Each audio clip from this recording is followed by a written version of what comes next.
Je n'enseigne qu'une chose, ô frères, la souffrance et la délivrance de la souffrance. Il est des êtres dont les yeux ne sont couverts que par une légère poussière. Ceux-là comprendront la vérité. La naissance et la souffrance, la vieillesse et la souffrance, les lamentations, la douleur, la peine et le désespoir sont souffrance. La forme est transitoire, la perception est transitoire, les formations mentales sont transitoires, la conscience est transitoire, et ce qui est transitoire est sujet à la souffrance. Celui qui se réjouit dans la forme corporelle, les sensations, les perceptions, les formations mentales ou la conscience, celui-là qui se réjouit dans la souffrance ne sera pas libéré de la souffrance.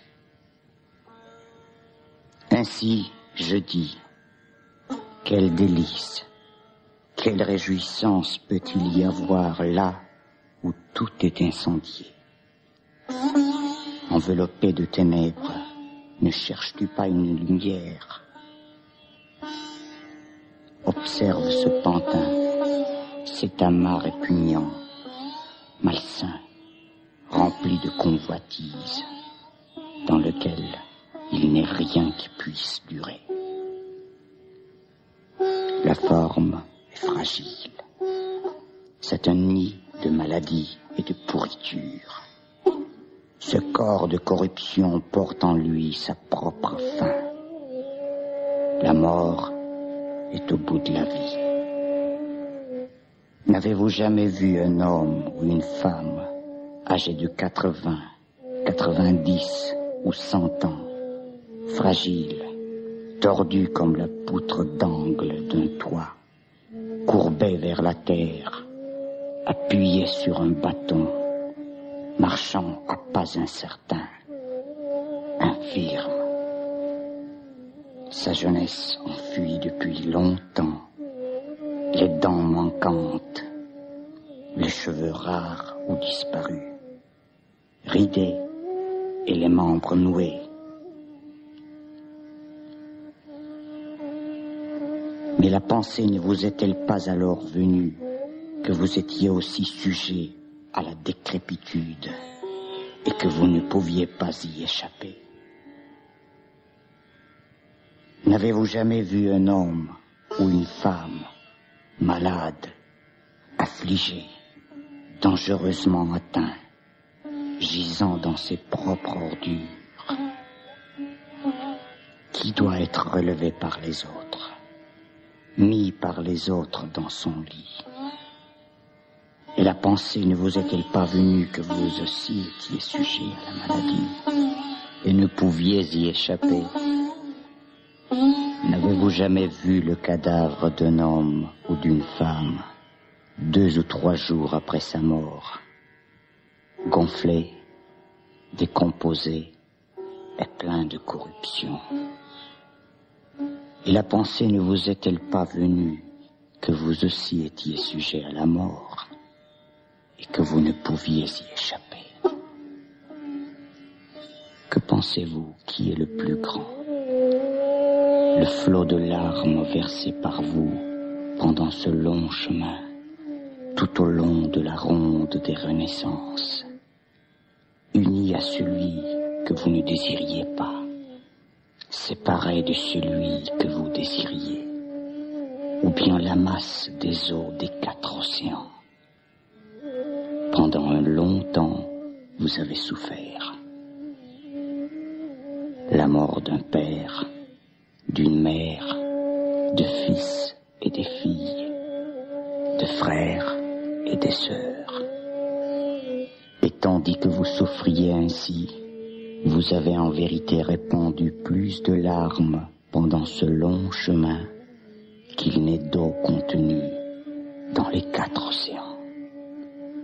Que pensez-vous qui est le plus abondant? Les flots de sang échappés de votre corps mutilé tout au long de ce chemin, ou la masse des eaux des 4 océans. Un grand nombre de fois, vous avez été pris et supplicié. Plus de sang a coulé alors de votre corps qu'il n'est contenu d'eau dans les 4 océans. Comment cela est-il possible? Inconcevable est le commencement de cette errance. Impossible à découvrir est le premier commencement des êtres qui, aveuglés par l'ignorance, pris au piège du désir, se ruent et se pressent dans la ronde des renaissances. Et ainsi, pendant de longs âges, vous avez enduré la souffrance, enduré le tourment, enduré l'infortune et rempli de votre corps des cimetières entiers. Assez longtemps en vérité pour être désaffecté de toutes les formes d'existence. Assez longtemps pour vous détourner et vous libérer d'elles toutes. Ainsi, l'origine de la souffrance est le désir avide, donnant lieu aux nouvelles renaissances qui, attachées au plaisir de la convoitise, et comme toujours, ici ou là, de nouvelles délices, sous une forme ou sous une autre. Partout dans le monde, il y a plaisir ou délice. Là, le désir s'éveille et prend racine. L'œil, l'oreille, le nez, la langue, le corps, l'esprit sont délicieux et plaisants. Là, le désir s'éveille et prend racine. Les formes, les sons, les odeurs, les goûts, le contact physique et les idées sont délicieux et plaisants. Là, le désir s'éveille et prend racine. La conscience, le contact des sens, la sensation née de ce contact, la perception, la volonté, le désir, la pensée, la réflexion sont délicieux et plaisants. Là, le désir s'éveille et prend racine. Et ce faisant, la convoitise s'éveille.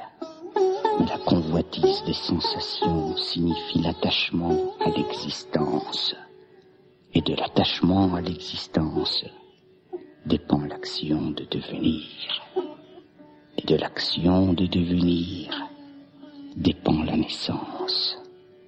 Et dérivant de la naissance, la vieillesse et la mort, le chagrin, les lamentations, la peine, la douleur, le désespoir. Ceci est appelé la noble vérité de l'origine de la souffrance.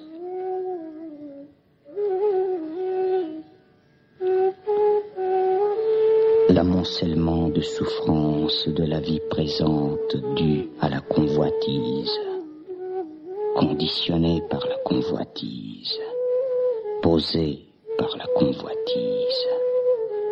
Ceci est la misère de la convoitise sensuelle.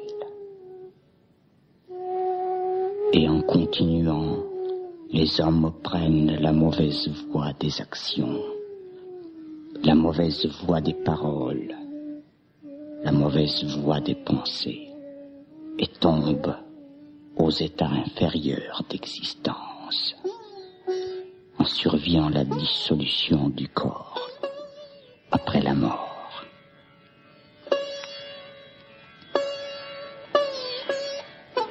Et quel que soit l'endroit où les êtres surgissent à l'existence, là leurs actes mûriront. Et quel que soit l'endroit où leurs actes mûriront, ils récolteront le fruit de ces actes. Que ce soit directement dans cette vie, dans la prochaine vie, ou dans l'une des vies futures. Alors, quelle est la noble vérité de l'extinction de la souffrance? C'est la disparition complète, extinction du désir, l'abandonner, se libérer et se détacher de lui.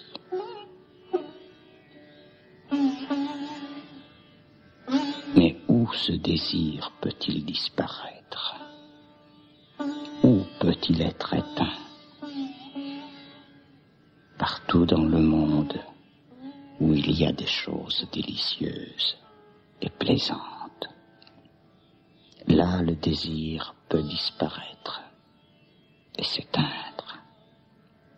Que ce soit dans le passé, au présent ou au futur, quiconque regarde les choses délicieuses et plaisantes du monde commun, permanentes et misérables, comme une maladie ou un chagrin, celui-là surmonte le désir. Et libéré du désir des sens, libéré de la soif de l'existence, il ne revient plus. Il n'entre plus encore dans l'existence, car avec la disparition complète et l'extinction du désir, l'attachement à l'existence cesse. Par l'extinction de l'attachement à l'existence, l'action de devenir est éteinte. Par l'extinction de l'action de devenir, la renaissance est éteinte. Et par l'extinction de la renaissance, la vieillesse et la mort, la peine et le désespoir sont éteints. Ainsi se produit l'extinction de toute souffrance. Ainsi, annihiler, faire cesser, surmonter la forme corporelle, la sensation, la perception, les activités mentales et la conscience. Ceci est l'extinction de la souffrance, la fin de la maladie, la victoire sur la vieillesse et la mort. Ensorcelé par la convoitise, enragé par la colère, aveuglé par l'illusion, submergé, l'esprit pris au piège, l'homme vise sa ruine et la ruine des autres, et il subit des peines morales et du chagrin.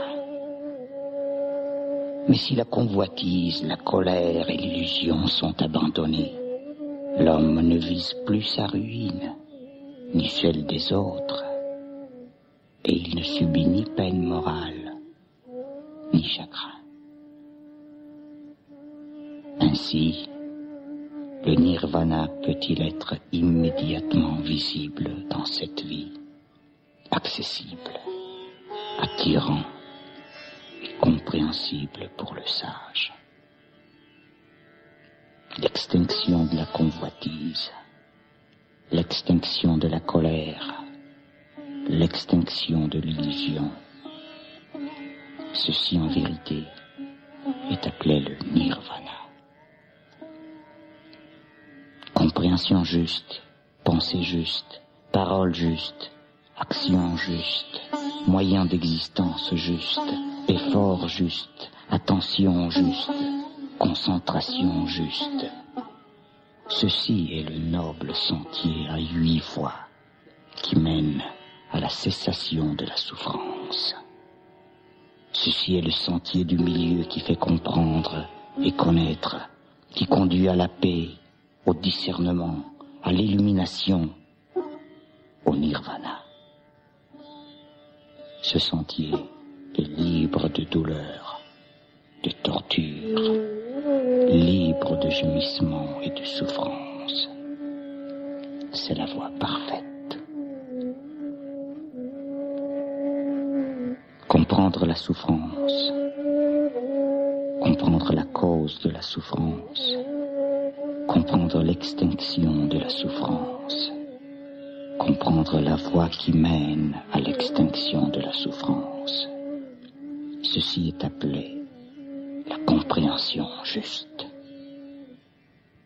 L'homme du monde est ignorant et son cœur est possédé, submergé par l'illusion du moi, le scepticisme, l'attachement aux rites et aux cérémonies, les désirs sensuels, le mauvais vouloir, et il ne sait vraiment plus comment se libérer de ces choses.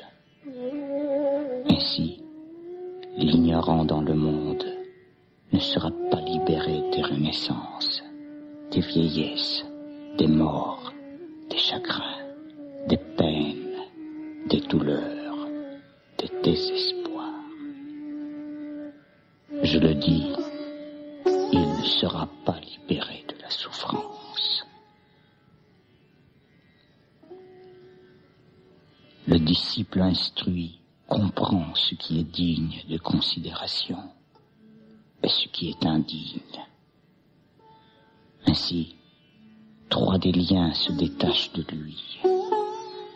L'illusion du moi, le doute et l'attachement aux rites et aux cérémonies.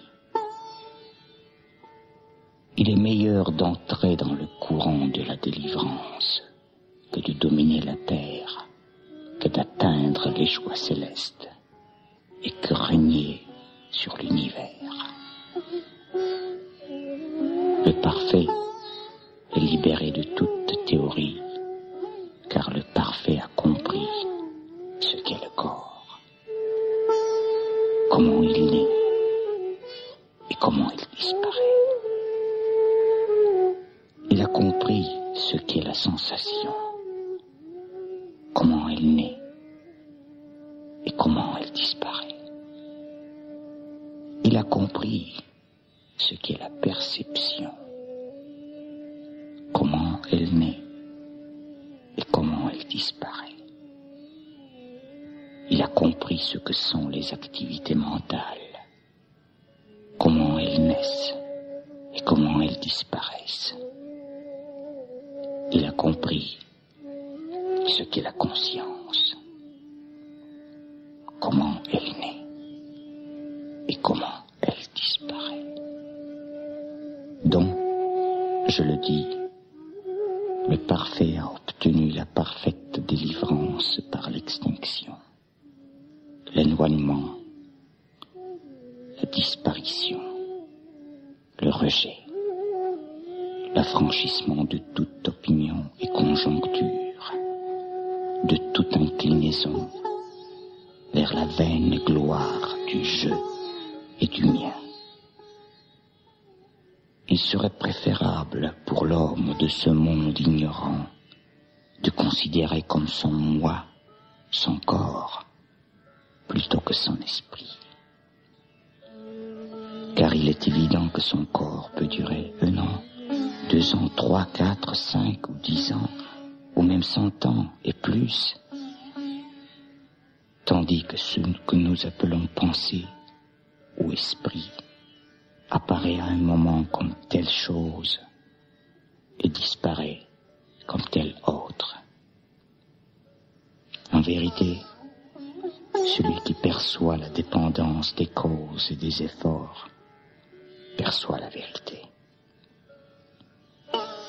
Ainsi, de la vache vient le lait, du lait vient la crème, de la crème le beurre, ainsi de suite.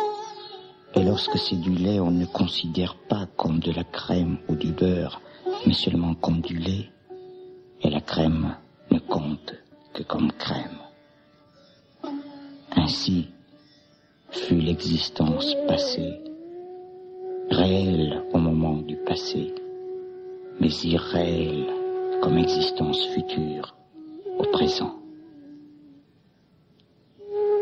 Et l'existence future sera réelle à telle époque, mais irréelle dans le passé ou le présent. Mais l'existence présente est réelle maintenant. Mais si réelles sont maintenant les existences passées et futures. Tout cela ne sont que des désignations populaires, des expressions, des façons conventionnelles de s'exprimer, des notions vulgaires. Ainsi, en vérité, le parfait se sert des mots, sans jamais pourtant se laisser prendre au piège. En vérité, c'est parce que les êtres arrêtés par l'ignorance et pris au piège du désir, tantôt ici, tantôt là, cherchent toujours de nouveaux plaisirs, qu'ils viennent à de nouvelles renaissances. La pensée est libre de convoitise. La pensée libre de mauvais vouloir. La pensée libre de cruauté. Ceci est appelé la pensée juste.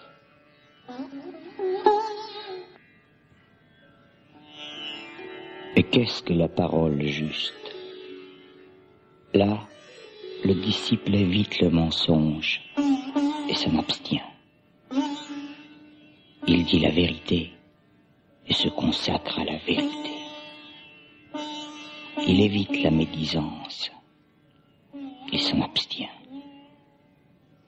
Ayant entendu une chose ici, il ne la répète pas uniquement pour créer des discussions.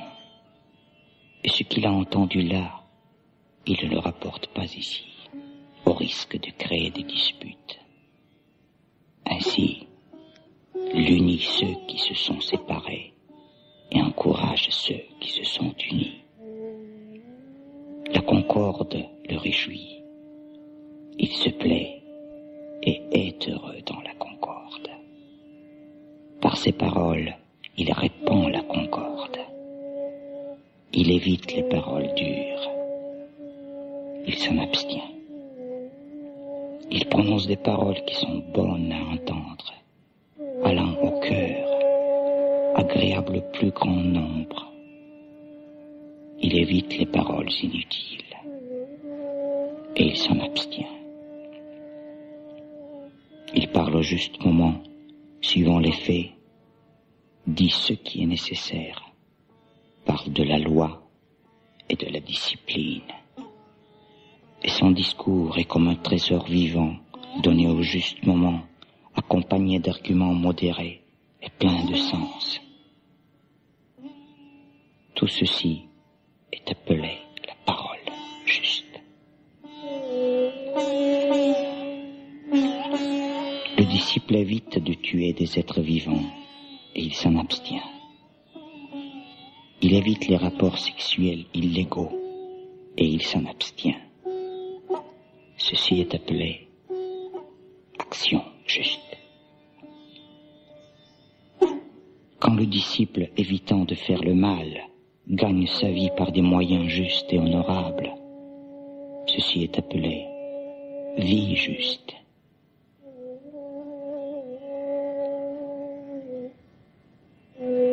Il y a 4 sortes d'efforts pour l'effort d'éviter. Le disciple entraîne son esprit à éviter l'éveil du mal. Il s'efforce, tend son énergie, il contraint son esprit, il lutte. Ainsi, quand il perçoit une forme avec son œil, un son avec son oreille, une odeur avec son nez, un goût avec sa langue, un contact avec son corps, ou simplement un objet avec son esprit, il ne s'y attarde ni dans son entier, ni ses détails. Il surveille les sens et les contrôle. Possédant ce noble contrôle des sens, il expérimente en lui-même une sensation de joie dans laquelle aucune chose mauvaise ne peut pénétrer. Ceci est appelé l'effort d'éviter. Pour l'effort de surmonter, le disciple ne s'attarde pas aux pensées sensuelles, au mauvais vouloir, au chagrin ou à tout autre mal. Il les abandonne, les dissipe, les détruit et les fait disparaître. Et l'esprit sera intérieurement établi, calmé, composé et concentré. Ceci est l'effort de surmonter. Pour l'effort de développer, le disciple incitera sa volonté à susciter les conditions méritoires. Ainsi, il développe les éléments d'élimination inclinés vers la solitude, le détachement, l'extinction, et finissant par la délivrance. Ce sont l'attention, l'étude de la loi, l'énergie, la joie, la tranquillité, la concentration et la sérénité. Ceci est appelé l'effort de développer. Pour l'effort de maintenir, le disciple incite sa volonté à maintenir les conditions méritoires qu'il vient de développer, à ne pas les laisser disparaître, à les faire croître jusqu'à leur maturité et jusqu'à leur parfait développement. Il s'y efforce, tend son énergie, contraint son esprit et lutte. Ceci est appelé l'effort de maintenir. Que plutôt ma peau, mes os se flétrissent, ma chair et mon sang se sèchent, mais que je n'abandonne pas mes efforts tant que je n'aurai pas atteint ce qu'on peut atteindre, une persévérance virile de l'énergie et de l'effort. Ceci est appelé l'effort juste. La seule façon d'atteindre la pureté, de surmonter le chagrin, de faire cesser la peine et la douleur, d'ouvrir l'accès de la connaissance et du nirvana, se trouve dans les 4 attentions fondamentales.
seule façon d'atteindre la pureté, de surmonter le chagrin, de faire cesser la peine et la douleur, d'ouvrir l'accès de la connaissance et du nirvana, se trouve dans les 4 attentions fondamentales.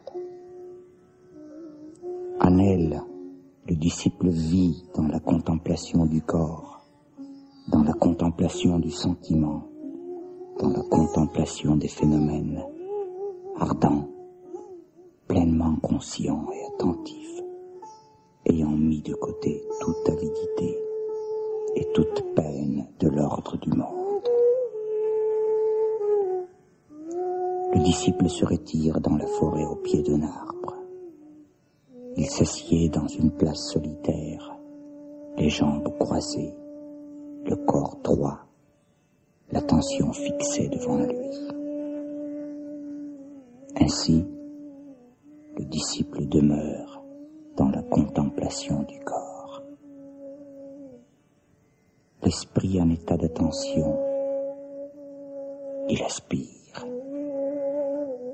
Ayant l'esprit attentif, il expire. Quand il prend une longue aspiration, il sait qu'il a pris une longue aspiration. En exhalant lentement, il est conscient d'exhaler lentement. Quand il prend une courte aspiration, il sait qu'il a pris une courte aspiration. En exhalant rapidement, il sait qu'il exhale rapidement. Percevant clairement le corps entier de la respiration, j'aspirerai. Ainsi s'entraîne-t-il. Percevant clairement le corps entier de la respiration, j'expirerai. Ainsi s'entraîne-t-il. Calmant cette fonction du corps, j'aspirerai. Ainsi s'entraîne-t-il. Calmant cette fonction du corps, j'expirerai. Ainsi s'entraîne-t-il. Ainsi il demeure dans la contemplation du corps, le sien et celui des autres. Il perçoit comment le corps se forme, comment il se défait. Il perçoit l'apparition et la disparition des corps. Un corps est là. Cette claire connaissance est présente en lui parce qu'il possède la compréhension et la vision profonde intérieure, et il vit indépendant, détaché de toute chose. Ainsi, le disciple demeure dans la contemplation du corps. Et poursuivant, le disciple est pleinement conscient dans ses allées et venues, clairement conscient, regardant en avant ou en arrière, clairement conscient, se baissant, en se redressant, clairement conscient, mangeant, buvant, goûtant, accomplissant des fonctions naturelles du corps, clairement conscient, marchant, restant debout, s'asseyant, dormant et s'éveillant, clairement conscient, en parlant et demeurant silencieux. Et poursuivant, le disciple contemple son corps des pieds à la tête et des cheveux aux pieds, couvert de l'étendue de la peau et rempli d'impureté.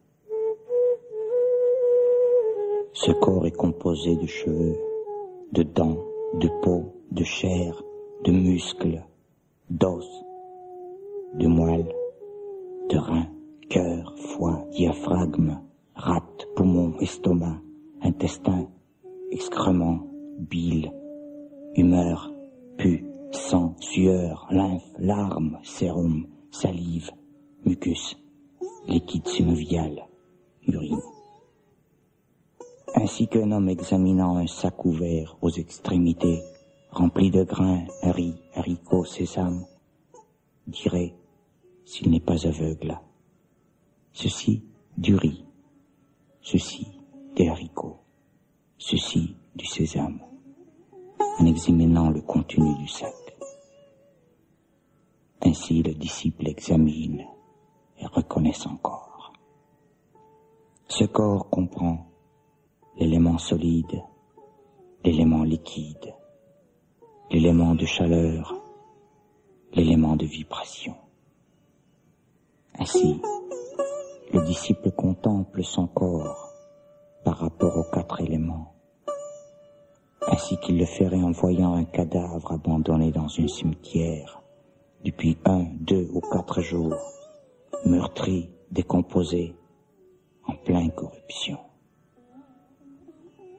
Ainsi, le disciple se dit en songeant à son propre corps: ceci qui est aussi mon corps a aussi cette même nature, cette même destinée, et ne peut y échapper.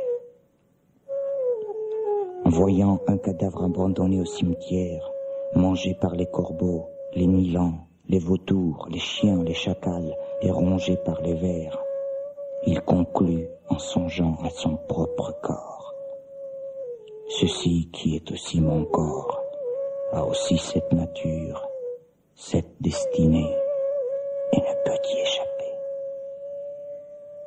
Et le disciple contemplant un cadavre abandonné au cimetière, charpente d'os, recouverte de lambeaux de chair, éclaboussée de sang, maintenue par des muscles, os éparpillés en toutes directions, ici une main, un pied, une omoplate, un fémur, un bassin, des vertèbres, un crâne. Le disciple, songeant à son propre corps, dit: ceci qui est aussi mon corps a aussi cette nature, cette destinée, et n'y peut y échapper. Et poursuivant, le disciple, voyant des ossements desséchés comme des coquillages, des ossements entassés après des années d'abandon, les ossements réduits en poussière, pense de son propre corps: ceci, qui est aussi mon corps, a aussi cette même nature, cette destinée, et n'y peut échapper. Ainsi demeure-t-il dans la contemplation de son corps, de celui des autres et de tous ensemble. Il discerne comment son corps naît et disparaît, comment naissent et disparaissent les corps. Il y a ici un corps. Cette perception existe en lui à cause de son savoir et de son attention. Et il vit indépendant, détaché de toutes choses du monde. Ainsi demeure le disciple dans la contemplation du corps. Lorsque la contemplation du corps est pratiquée, développée, souvent répétée, est devenue une habitude, une base fermement établie, renforcée et bien perfectionnée, 10 avantages peuvent être espérés: la maîtrise de la joie ou de la douleur. On ne se laisse plus surmonter par elle, on les dompte dès qu'elle s'élève. La maîtrise de la peur ou de l'inquiétude. On ne se laisse plus surmonter par elle, on les dompte dès qu'elle s'élève. On endure la chaleur, le froid, la faim, la soif, le vent, le soleil, les attaques des insectes, des reptiles. On endure patiemment les paroles méchantes ou malfaisantes, les peines physiques qui peuvent nous assaillir, qu'elles soient aiguës, fortes, amères, déplaisantes, désagréables ou dangereuses. On peut éprouver à volonté, sans difficulté, sans effort, les 4 extases purificatrices de l'esprit et le bonheur qu'elles répandent ici même, en ce monde. On peut obtenir les différents pouvoirs. On entend la totalité des sons célestes et terrestres. Avec l'esprit, on obtient la vision directe du cœur des autres. obtenir la mémoire des naissances précédentes. Il peut voir les êtres disparaître et réapparaître. Les êtres bas ou nobles, beaux ou laids, heureux ou infortunés. On peut comprendre comment les êtres renaissent selon leur acte. Dégagé des passions, on arrive à connaître en soi-même la délivrance sans tache de l'esprit, la délivrance par la sagesse. Ainsi, le disciple demeure dans la contemplation des sentiments, vis-à-vis de lui-même ou des autres, ou des deux ensemble. Il discerne comment les sentiments s'élèvent, comment ils naissent, comment ils disparaissent. Il y a ici des sensations. Cette claire conscience est en lui à cause de son savoir et de son attention. Et il vit indépendant, détaché de toute chose au monde. Ainsi, le disciple demeure dans la contemplation des sensations. Dans la contemplation de l'esprit, le disciple sait reconnaître comment s'élèvent les pensées avides ou libres d'avidité, les pensées d'illusion ou libres d'illusion. Il connaît les pensées réfléchies ou éparpillées, les pensées basses ou élevées, les pensées vulgaires ou nobles, les pensées concentrées ou dispersées, les pensées libres ou asservies. Ainsi, le disciple demeure dans la contemplation de l'esprit, soit en lui, soit dans les autres, soit dans les deux ensemble. Il discerne comment la pensée s'éveille et disparaît. Ici, il y a une pensée. Cette claire conscience est en lui à cause de son savoir et de son attention. Et il vit indépendant, détaché de toute chose au monde. Ainsi, le disciple demeure dans la contemplation de l'esprit. Ainsi, le disciple s'établit dans la contemplation des phénomènes nommés les 5 empêchements. Lorsqu'un désir sensuel s'éveille en lui, le disciple sait, un désir est en moi.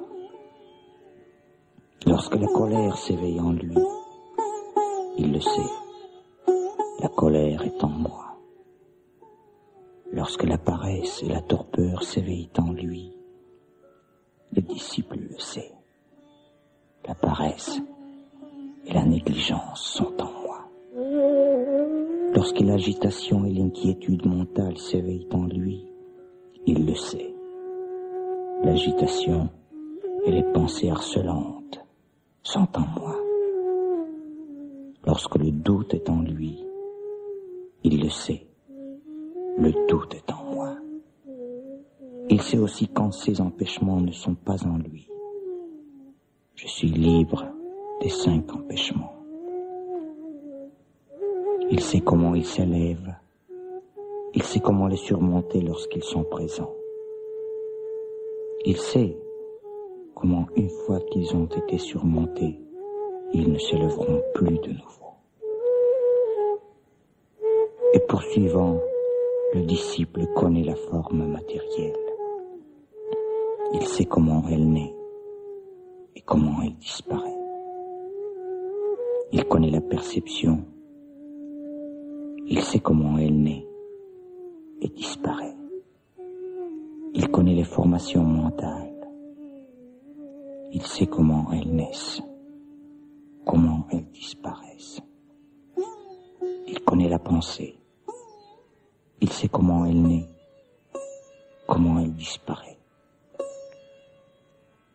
Et poursuivant, le disciple connaît l'œil et les formes, l'oreille et les sons, le nez et les odeurs, la langue et les goûts, le corps et les contacts, l'esprit et les idées, et tout le trouble qui peut naître de leur dépendance. Il le connaît aussi. Il sait comment le trouble naît et disparaît, et comment celui qui a été surmonté ne réapparaîtra plus. Poursuivant, le disciple sait quand existe en lui la tension active. Le disciple sait quand existe en lui l'examen de la loi. Le disciple sait quand existe en lui l'énergie. Le disciple sait quand existe en lui la joie. Le disciple sait quand existe en lui la tranquillité. Le disciple sait quand existe en lui la concentration. Le disciple sait quand existe en lui la sérénité. Il sait quand ceci n'existe pas et comment cela naît et disparaît. Et poursuivant, le disciple comprend, suivant la réalité, ce qui est la souffrance. Il comprend, suivant la réalité, ce qu'est la cause de la souffrance. Il comprend, suivant la réalité, ce qu'est la cessation de la souffrance. Il comprend, suivant la réalité, comment les phénomènes naissent et disparaissent. Il comprend la naissance et la disparition des phénomènes. Il y a ici des phénomènes. Cette claire conscience est en lui à cause de son savoir et de son attention, et il vit indépendant, détaché de toute chose au monde. Ainsi, le disciple demeure dans la contemplation des phénomènes. La seule voie qui mène à l'atteinte de la pureté, à la domination du chagrin et des plaintes à la fin de la douleur et de la peine à l'entrée du juste chemin et à la réalisation du nirvana sont les 4 attentions fondamentales. L'observation de la respiration et l'expiration étant pratiquées et développées amène les 4 attentions fondamentales.